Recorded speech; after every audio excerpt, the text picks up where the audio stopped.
14. Pablo, apóstol de Jesucristo, por la voluntad de Dios, a los santos y fieles en Cristo Jesús que están en Éfeso. Gracia y paz a ustedes, de Dios nuestro Padre y del Señor Jesucristo.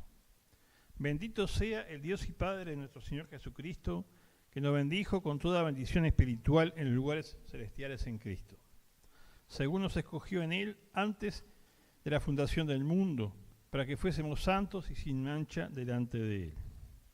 En amor, habiéndonos predestinado para ser adoptados hijos suyos, por medio de Jesucristo, según el puro afecto de su voluntad, para alabanza de la gloria de su gracia, con la cual nos hizo aceptos en el amado, en quien tenemos redención por su sangre, el perdón de los pecados, según las riquezas de su gracia, que hizo sobreabundar para con nosotros en toda sabiduría e inteligencia, dándonos a conocer el misterio de su voluntad, según el beneplácito, el cual se había propuesto en sí mismo, de reunir todas las cosas en Cristo, en la dispensación del cumplimiento de los tiempos, así las que están en los cielos como las que están en la tierra. En él asimismo tuvimos herencia, habiendo sido predestinados conforme al propósito del que hace todas las cosas según el designio de su voluntad, a fin de que seamos para alabanza de su gloria nosotros, los que primeramente esperábamos en Cristo. En él también ustedes, habiendo oído la palabra de verdad, el evangelio de vuestra salvación, y habiendo creído en él, fuiste sellados con el Espíritu Santo de la promesa, que es las arras de nuestra herencia hasta la redención de la posesión adquirida para la alabanza de su gloria. Oramos, hermanos. Te damos gracias, Padre, por tu presencia con nosotros. Te damos gracias, como orábamos hoy, sí, por esta carta tan preciosa que nos has dejado, que Pablo, inspirado por ti, escribió. Te pedimos que podamos estudiarla, entenderla, aplicarla a nuestras vidas, que sea transformadora, Señor. Y esta noche te pedimos que tú, que conoces nuestros corazones, los corazones de cada uno de los que estamos acá, estés hablándonos según la situación en la que estamos. Tú conoces mejor nuestra situación mejor que nosotros mismos. Por eso es que te pedimos que nos hables, Padre. En el nombre de Cristo, amén. Bueno, vamos a empezar bien despacito. Primero,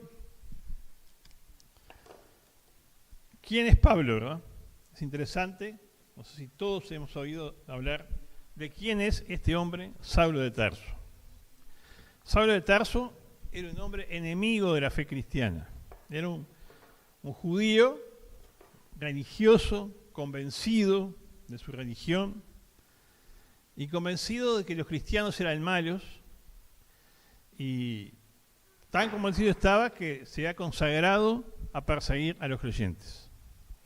Había conseguido autorización legal, gubernamental, para perseguir a los cristianos en Jerusalén y fuera de Jerusalén, donde los encontrara. Fue participante del asesinato del primer cristiano, o sea, de la muerte del primer mártir cristiano, que fue Esteban, un diácono de la iglesia de Jerusalén. Lo mataron a pedradas. Y él era el que cuidaba la ropa de los que tiraban las piedras, o sea, era cómplice. Pero un día, cuando iba persiguiendo a la iglesia, cuando iba con órdenes para perseguir a los creyentes, una luz del cielo apareció, era Cristo, y cayó a tierra. Y entonces oyó una voz que le decía: Saulo, Saulo, ¿por qué me persigues? ¿Verdad? Dura cosa te es patear contra el clavo. Entonces, esa voz se manifestó como Jesús, a quien tú persigues, ¿verdad? Es interesante, tiene que ver con esta carta, porque esta carta habla justamente de la iglesia, pero Jesucristo se identifica con la iglesia, y la iglesia es lo que se llama el cuerpo de Cristo. Entonces, Saulo perseguía a los cristianos, pero no entendía que estaba oponiéndose a Dios mismo, que estaba peleando contra Dios mismo al ir contra la iglesia. Por eso, cuando Jesús le habla, le dice: yo soy Jesús a quien tú persigues, ¿verdad? Porque perseguir a la iglesia era ir contra Jesús mismo. Eso es interesante, uno puede hacer una reflexión en base a eso, todos podemos hacer una reflexión, que todo lo que Jesús identifica con la iglesia es el cuerpo de Cristo. Todo lo que nos pasa a los creyentes en Cristo en todo el mundo, ¿verdad? Cuando un creyente es golpeado, perseguido, lo que sea, es como si se lo hicieran a Jesús. Jesús se identifica de esa forma con la iglesia, ¿verdad? Es tremendo, es tremendo. Perseguir a la iglesia, a los creyentes en Cristo, que son los que forman la iglesia, en cualquier parte, es una cosa gravísima, realmente gravísima, ¿verdad? Rechazar el mensaje que llevan los creyentes es rechazar el mensaje de Dios. Y cuando hablo de creyentes, ¿quiénes son los creyentes? Los creyentes son los que creen en Cristo, los que han identificado a Jesús como el Salvador, como Dios el Salvador, el que cargó los pecados en la cruz y murió por todos nosotros, y resucitó, ¿verdad? Entonces, ese es Jesús, y los creyentes somos los que creemos en ese Jesús. Pablo conocía la historia de Jesús de memoria, por referencias, de que había venido un hombre llamado Jesús, que había hecho milagros, que lo habían matado, no creía que había resucitado, no creía, y que mucha gente, judíos inclusive, primero que nada, lo habían seguido. Y para él era una cosa terrible, era como apostatar de la fe del Antiguo Testamento, cuando era precisamente todo lo contrario. Bueno, Pablo se convierte ahí. Dice, ¿qué quieres que haga? O sea, se rinde. Se te va a decir lo que vas a hacer, lo llevan a un lugar. Es enseñado en la palabra, o sea, no conocía nada del Evangelio, ¿verdad? Ananías sí fue, no me acuerdo quién fue. Le habla de la palabra de Dios, le explica todas las cosas, él cree, se convierte, es un hijo de Dios.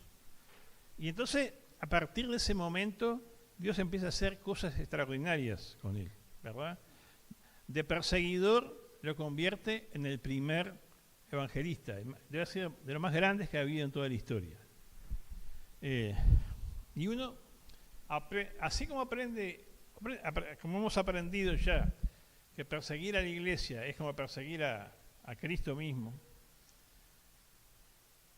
incluso quiero decirles, esta carta habla de la iglesia de Cristo, el misterio escondido, antiguamente.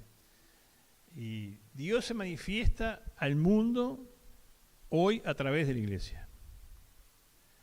La iglesia son los labios, la boca, las piernas de Jesús. Cuando Jesús quiere ayudar a alguien, usa a los creyentes.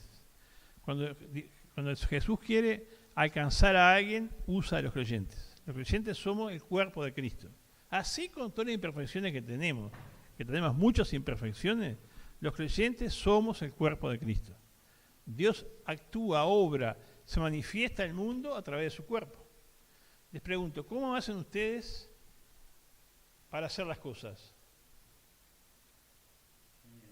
No. ¿Cómo van a trabajar? Con el cuerpo, o sea, entonces el trabajo que quieren hacer lo hacen con su cuerpo. Jesús usa su cuerpo, hablando en forma figurada, usa su cuerpo para hacer lo que Él quiere. El cuerpo de los creyentes somos nosotros, ¿verdad? Somos sus manos, sus labios, sus oídos, los oídos para escuchar las necesidades de la gente, el clamor de la gente, lo que la gente piensa, somos sus oídos, ¿verdad? Somos el cuerpo de Cristo.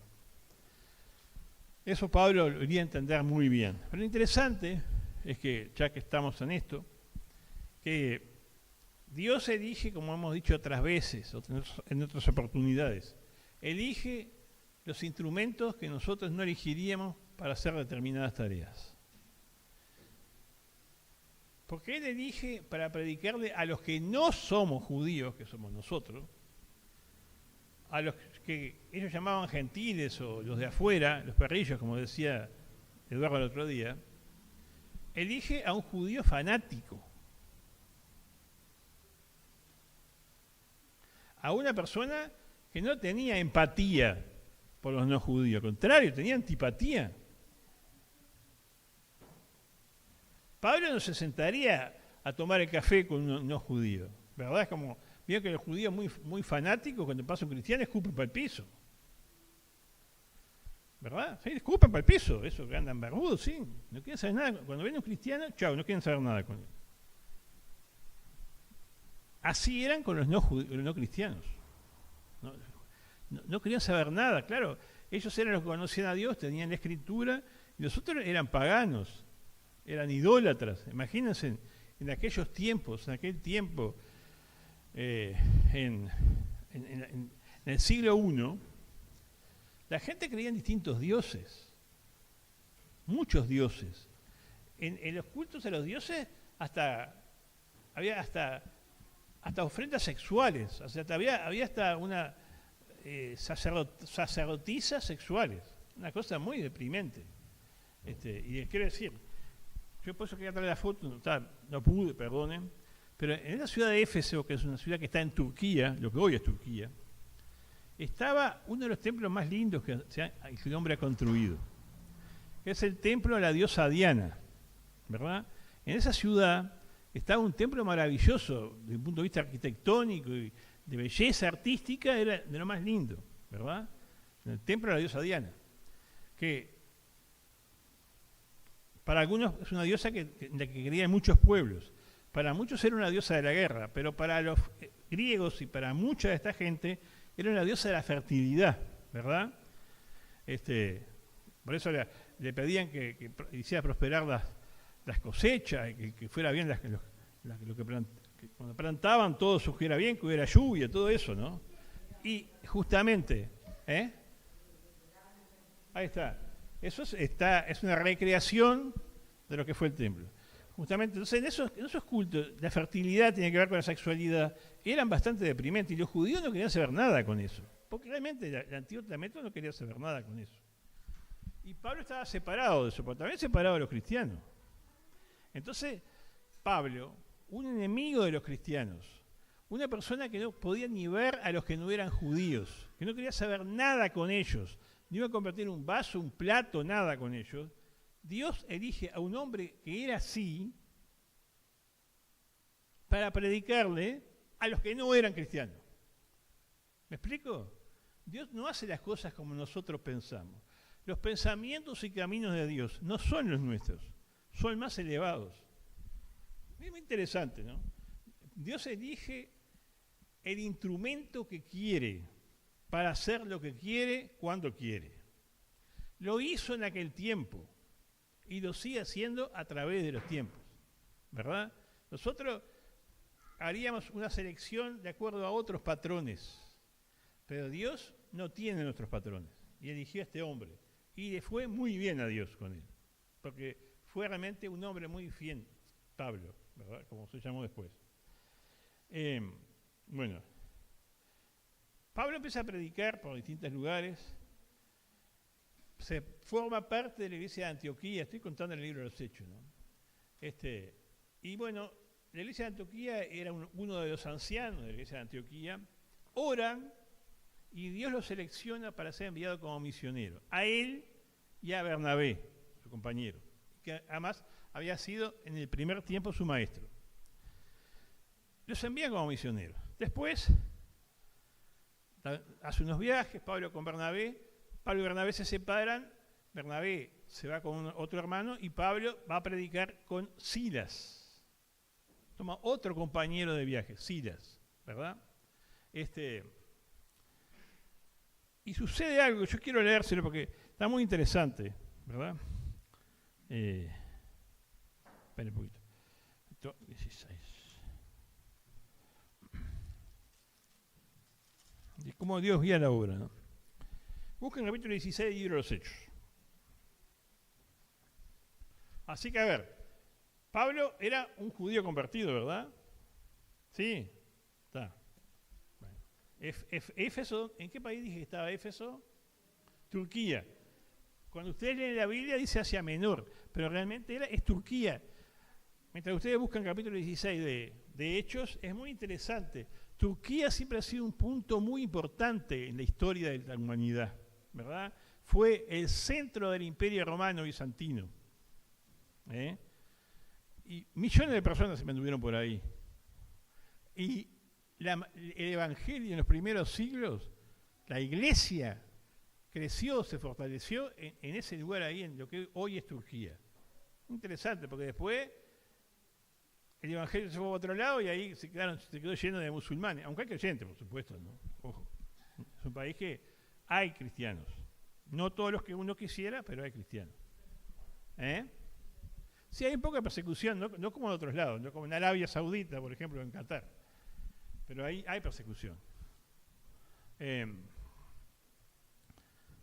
está, bueno, dice Hechos 16, versículo 6.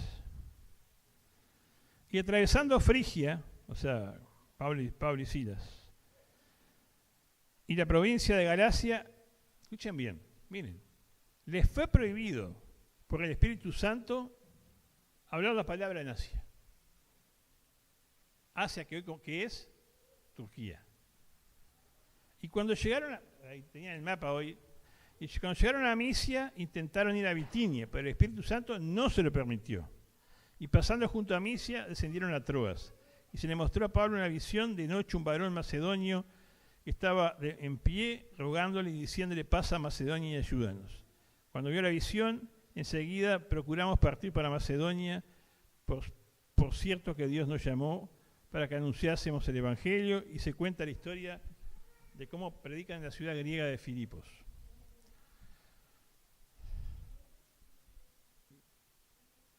A ver, a todos les pregunto, ¿Dios amaba a la gente de Éfeso? Les pregunto a ustedes, ¿Dios amaba a la gente de Éfeso en aquel tiempo? ¿Qué dicen? ¿Están seguros? No. ¿Sabes que Dios los amaba así? No, pero mira que sí. Pero Dios tiene tiempos. Dios ama a todos los hombres, ¿saben? A todas las personas. Esto se puede hablar pensando en un pueblo y también en nuestra vida personal. Dios llega a voy a empezar por la aplicación. Dios llega a las personas, a nosotros, en distintos tiempos, ¿verdad? Alguna gente se convierte mayor y dice: si yo hubiera conocido esto cuando era joven. ¿Han escuchado eso? Bueno, sí, pero Dios te llamó cuando sabía que tú podías escuchar. Dios llega a la vida nuestra en el momento oportuno. Cuando tú empiezas a entender el Evangelio, Dios está cerca, es porque es tu momento. El momento de cada uno de nosotros tiene distintas edades, pero Dios llega a nuestras vidas en el momento oportuno, a la edad que Él sabe. ¿Me explico? No llega ni antes ni después, llega en ese momento. Si tú estás entendiendo el Evangelio es porque Dios está llegando a ti. Es tu momento.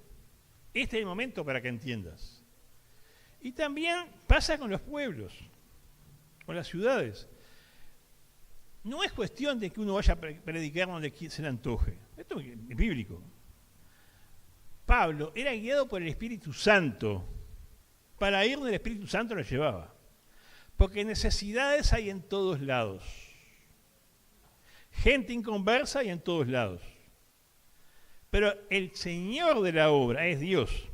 Y el que guía la obra de evangelización es el Espíritu Santo, que te lleva a donde Él sabe que tienes que ir. Porque Dios te lleva al lugar donde está preparada la gente. ¿Quién prepara a la gente? Dios. Dios prepara a las personas para que sean receptivas al Evangelio. Y te lleva al lugar donde Él quiere, ¿verdad? Esto no es cuestión de sentarse en una oficina, es cuestión de buscar la voluntad de Dios. Porque les quiero decir, especialmente a los que hace mucho tiempo que vienen, Dios siempre está obrando. Nosotros tenemos que ver dónde está obrando Dios para ir a esos lugares. Porque si vamos a los lugares donde Dios está obrando, va a haber cosecha. Y Dios dijo: no, a Turquía todavía no. Más adelante sí, pero todavía no. Ahora van a ir a Grecia. Y fueron a Grecia y tuvieron cosecha. A Pablo, como fue, porque siempre que iba Pablo lo perseguían. El cristianismo, los creyentes eran perseguidos. Cuando fueron a Grecia, fueron a Filipo, los judíos hicieron un alboroto, los pusieron presos, los pusieron en el cepo, los torturaron, ellos cantaban, la cárcel se abrió y el jefe de la cárcel se convirtió, ¿se acuerdan? Los otros presos no sé, pero el jefe de la cárcel se convirtió. Y él y la familia se bautizaron. Fue muy maravilloso. ¿Por qué? Porque Dios estaba trabajando en las personas para que se convirtieran. Así que Pablo quiso ir a Turquía porque era un lugar muy importante, estratégicamente muy importante, que usaba la cabeza, era el lugar para ir. Pero Dios lo llevó a otro lado. Yo a veces digo, si tendremos que tener nosotros esa visión, para eso precisamos oración. Para no estar yendo donde a nosotros se nos antoja, sino estar yendo a donde Dios quiere. Porque por supuesto que necesidades hay en todas partes. Por supuesto.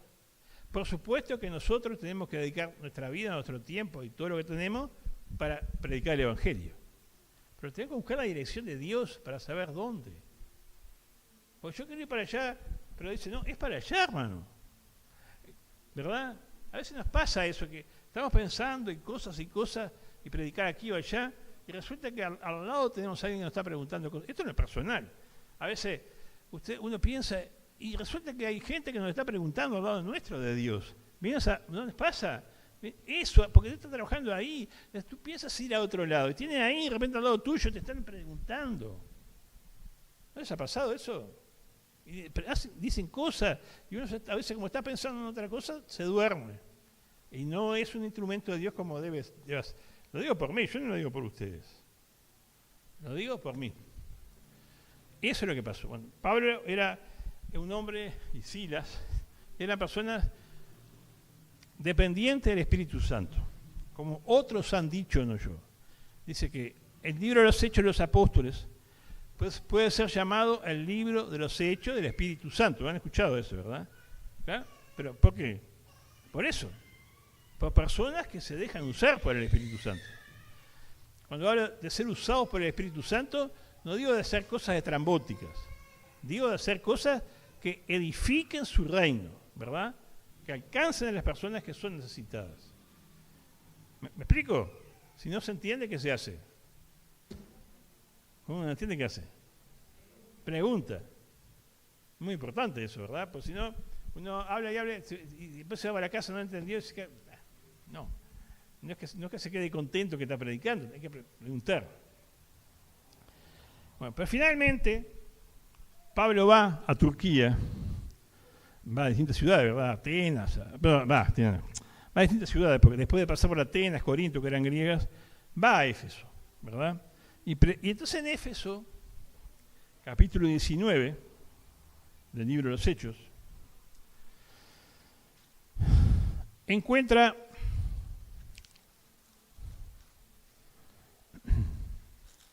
lo siguiente. Hechos, capítulo 19, versículos 1. Aconteció que entre tanto que Apolos estaba en Corintio, Pablo, después de recorrer las regiones superiores, vino a Éfeso y hallando a ciertos discípulos les dijo, ¿recibieron el Espíritu Santo cuando creyeron? Y ellos le dijeron, ni siquiera hemos oído que hay Espíritu Santo. Entonces dijo, ¿en qué fueron bautizados? Ellos dijeron en el bautismo de Juan. Dijo Pablo, Juan bautizó con bautismo de arrepentimiento, diciendo al pueblo que creyesen en aquel que vendría después de él, esto es, en Jesús el Cristo. Cuando oyeron esto, fueron bautizados en el nombre del Señor Jesús. Y habiendo impuesto Pablo las manos, vino sobre ellos el Espíritu Santo y hablaron en lenguas, etcétera, etcétera, etcétera, etcétera.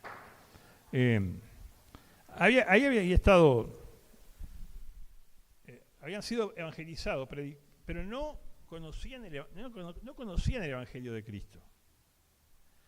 ¿Verdad? Eran llamados al arrepentimiento, como Juan llamó. Juan llamó al arrepentimiento, a que se vuelvan a Dios, pero no sabían, no conocían a Cristo. ¿Me explico? Porque, claro, Dios llama a las personas, Primero mandó a Juan el Bautista, a su pueblo, a los judíos, para que esperaran al Mesías. Pero el Mesías ya había venido. Y entonces habían escuchado el Evangelio, la primera parte, la parte antigua, pero no habían escuchado el cumplimiento de la profecía con la venida de Cristo y su obra. Entonces Pablo les predica el Evangelio. Lo que yo les dije hoy. Les dice, Cristo vino, murió por los pecadores, resucitó y nos mandó a predicar esto. Y ellos, que ya estaban preparados, recibieron ese mensaje del Evangelio y se convirtieron, ¿verdad? Se convirtieron. Y fueron bautizados y eso se manifestó con que hablaban en lenguas. ¿Vamos bien ahí? Estaba en Éfeso. Estuvo mucho tiempo en Éfeso, ¿verdad? Estuvo bastante tiempo ahí. Y se va a Jerusalén, cuenta acá la Escritura, y el libro de los Hechos sigue contando lo que le pasó a Pablo. A Pablo lo ponen preso por instigación de los judíos en Jerusalén, y pasa por distintas autoridades y apela a César, ¿verdad? Y va a parar preso a Roma. Ahí sale después liberado. Pero es interesante que mientras Pablo está preso por predicar, escribe 4 cartas. Preso Pablo escribe 4 cartas. La carta a los Efesios, la carta a los Gálatas, la carta a los Filipenses y la carta a Filemón. ¿Tá? 4 cartas escribe. Que tienen como una finalidad un poco diferente cada una de ellas. A ver si anoté por acá. Como no traje el otro que quería leer, no pasa nada. La carta a los Efesios, que es la que estamos mirando, cada una de ellas tiene un mensaje, por supuesto, cristocéntrico, pero cada una de ellas tiene un énfasis diferente, un mensaje distinto, algo que quiere enseñar que es distinto una de otra. En la carta a los Efesios, Pablo enseña acerca de que la iglesia es el cuerpo de Cristo y Cristo es la cabeza de la iglesia. ¿Tá? En la carta que vamos a ver. En la carta a los Colosenses, que en la aplicación práctica tiene muchas cosas parecidas, Pablo habla de la cabeza, de quién es la cabeza, de quién es Cristo. Porque a los Colosenses tenían un problema que los gnósticos negaban de que Cristo fuera Dios. Entonces la carta a los Colosenses habla de la divinidad de Cristo. Entonces, Cristo, la cabeza de la iglesia, y se enfatiza en Cristo. ¿Vieron que hay un énfasis distinto? Primero, la iglesia es el cuerpo de Cristo. Cristo es la cabeza. Después, Cristo es la cabeza de la iglesia, Colosenses. La iglesia es su cuerpo. En la carta a los Filipenses es un poquito distinto, porque habla de vivir la palabra de Dios, vivir el gozo de la fe. Pablo habla de gozarse en Cristo, de gozarse en Cristo. Los creyentes, la su iglesia, tenemos que gozarnos en Cristo. Y él lo decía cuando estaba preso. Estando preso, traicionado por muchos, Pablo decía, mi gozo, la alegría de mi vida, la razón de mi vida, no son las circunstancias que vivo, es la persona de Cristo. Carta a los Filipenses. Y la carta, ay, qué horrible, a Onésimo, no, a Filemón, es enviada por una persona que había sido un esclavo, o sea, es así. En aquel tiempo había esclavitud, Onésimo era un esclavo de Filemón, se le escapa y se convierte. Pero Filemón también es creyente. Entonces Pablo le escribe una carta y se la manda por el mismo Onésimo a Filemón, ¿verdad? Y le habla de la vida cristiana, del perdón, en fin, ¿verdad? Esa es la carta. Entonces está hablando del efecto práctico de la vida cristiana en los creyentes, en la iglesia. Las 4 cartas. Esas son las 4 cartas. Escritas cuando Pablo está preso. Por eso se llaman cartas, ¿de qué? Cartas de la prisión. Y bueno, viniendo ahora sí a la carta a los Efesios.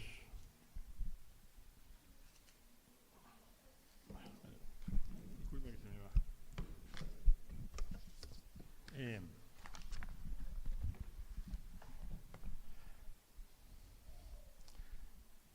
Pablo quiere decir, ¿qué quiere decir Pablo?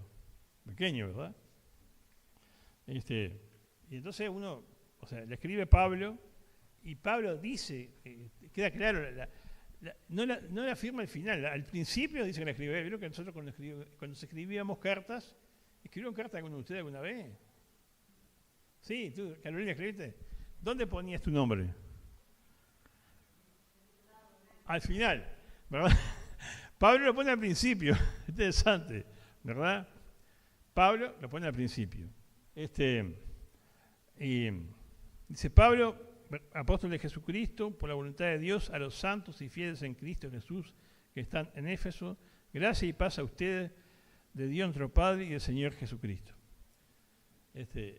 Y bueno, Pablo se presenta como un hombre en manos de Dios. Hay conceptos que hemos dicho muchas veces, pero vamos a reiterarlos porque es bueno reiterarlos. Pablo es que es pequeño. Pablo se consideraba un gran hombre de Dios. Hoy en día dice, viene el gran hombre de Dios, fulano de tal. ¿Vieron que han escuchado eso? A veces dicen, no. Realmente no hay grandes hombres de Dios. Hay hombres pequeños en manos de un Dios grande. ¿Vieron que es distinto, no? Porque si uno es pequeño y se pone en manos de Dios, un Dios grande, el Dios grande hace a través de personas pequeñas cosas muy importantes. Como David, sí. Ahí está David, cuando venció a Goliat, que era un tipo como de 3 metros, era chiquito, pero él no confiaba en sus fuerzas, ni en su habilidad.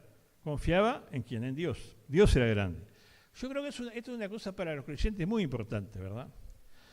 Nosotros no somos los grandes. El grande es Dios. Cuando más chicos nos hagamos nosotros, Dios va a ser más grande de nosotros. El problema que tenemos es que nosotros a veces queremos ser los grandes y estorbamos a Dios. Cuando nosotros no entendemos esto,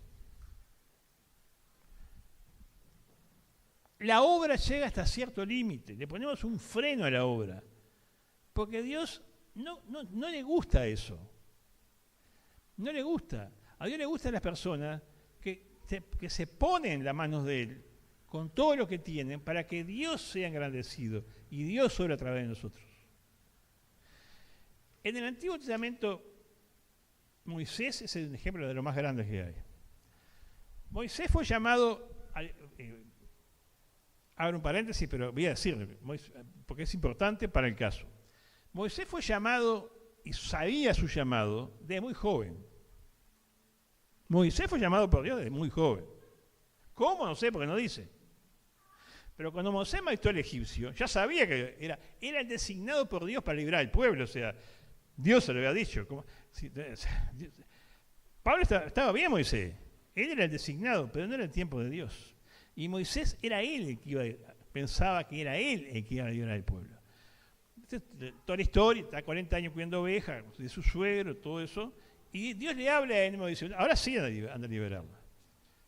Pero la forma en que Dios lo llama, yo soy el que soy, te manda. Soy yo el que va a ir. Y Moisés entiende eso, que no era él, era Dios el que iba a liberar. Moisés no podía liberar al pueblo. Moisés no podía él liberar al pueblo, era Dios que lo iba a liberar, usándolo a él. ¿Pero por qué? Porque Dios quería usarlo. Porque cuando Moisés se consideró inútil, es que Dios lo usó. ¿Me van siguiendo? Y siempre es así. Dios puede hacer muchas cosas grandes con personas que se consideren pequeñas y se pongan en las manos de Dios para que Dios sea engrandecido. El yo nuestro estorba la obra de Dios. Mis derechos estorban la obra de Dios. Cuando me pongo yo adelante, estorbo la obra de Dios. Cuando dejo que Dios vaya adelante y me use, y te use, y nos use, entonces ahí la cosa crece. Si no pasa lo que con Christopher hablamos, Christopher, digo, si alguien, cuando el hombre es engrandecido, cuando el que hace es uno que lo puede hacer, llega hasta cierto límite y después no crece más, llega hasta ahí, llega hasta el límite de la capacidad personal. Pero cuando tú dejas que Dios sobre y que sea Dios el que hace las cosas, no tiene límites, porque Dios no tiene límites. Y hace cosas que no puedes imaginar. La iglesia de Jesucristo, el mensaje de la iglesia, circuló como reguero de pólvora, llevado por personas, sin letras y del vulgo, como decían. Fue imparable el evangelio. Jerusalén ardió, explotó.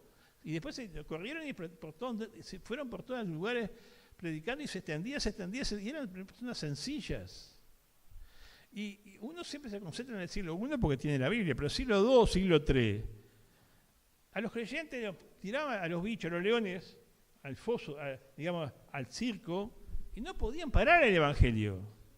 ¿Y quién lo predicaba? Y la gente sencilla, humilde, los esclavos, los empleados, las mujeres, los niños, los hombres, todos se convertían sin parar y predicaban, y el evangelio corría, y no podían pararlo. Tuvieron que suspenderlas el circo romano, porque no lograban detenerlo con eso. ¿Me explico lo que les digo? Porque Dios usa a personas sencillas. Usa a personas pequeñas. Dios es el grande. Creo que esto es bueno que lo llevemos a nuestras casas. Todos. ¿Cuál es tu ministerio? ¿Trabajar con niños? Dios puede convertir a todos esos niños, sí, y muchos niños más, porque es Dios el que los convierte. Tú sos un instrumento, por supuesto. Hago un paréntesis. Dios no trabaja con el 40% o 90% nuestro. Dios trabaja con nuestro 100%. Ojo. ¿Qué quiero ir diciendo? Tú tienes que ponerte entero en las manos de Dios, para que Dios te use todo, pero es Dios el que te usa. Dios usa todo lo que sabe, tus talentos, tus dones, te va a usar, pero Él te va a usar.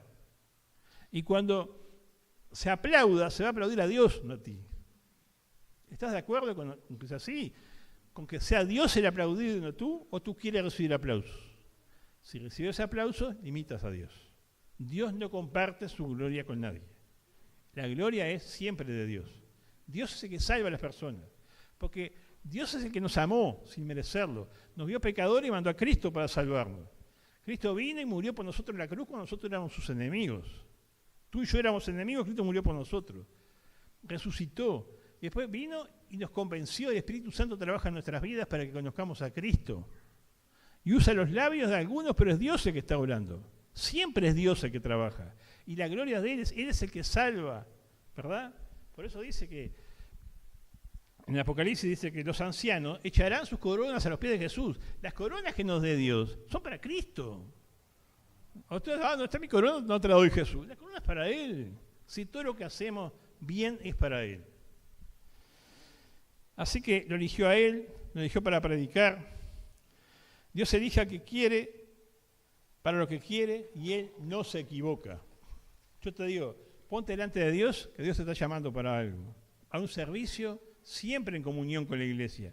Pero Dios te está llamando para algo. ¿Qué me está llamando a mí? Sí, pregúntale a Dios. Para que Dios lo haga. Va a ser un equipo, trabajar en equipo, ¿no? Y dice, gracias y paz a ustedes, Dios, nuestro Padre y el Señor Jesucristo.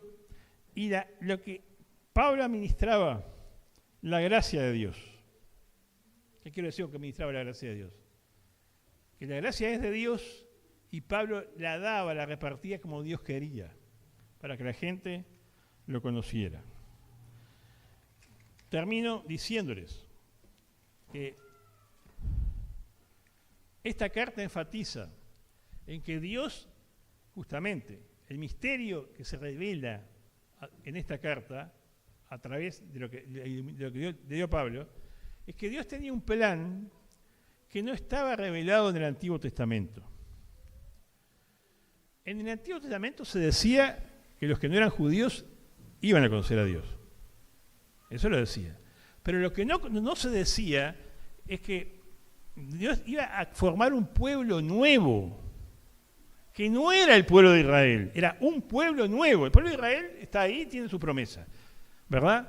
Pero este era un pueblo nuevo. Por supuesto que se decía que, en el Antiguo Testamento ya se decía que los no judíos iban a convertir. Pero además hay cosas que uno las lee y las descubre. Por ejemplo, que Asiria y Egipto, los tres van a adorar a Dios juntos.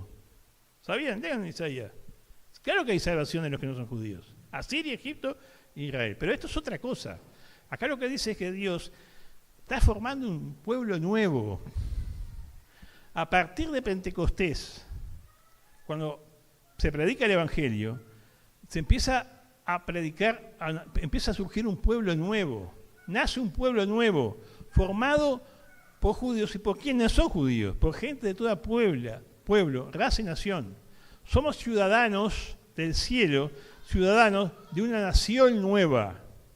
¿Me entienden? Cualquier persona que crea en Cristo como Salvador pasa a ser parte de ese pueblo.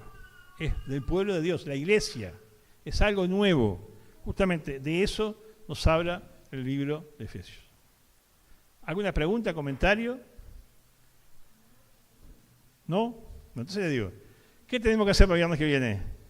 Los que estén, ¿no? ¿Cuál es la tarea? Continuar leyendo el libro de Efesios. Léanlo, ¿verdad? Léanlo. Porque si lo traemos leído, nos edifica más a nosotros y también podemos compartir cosas que Dios nos ha hablado. ¿Estamos? Bueno, le pido a alguien que termine con oración, por favor.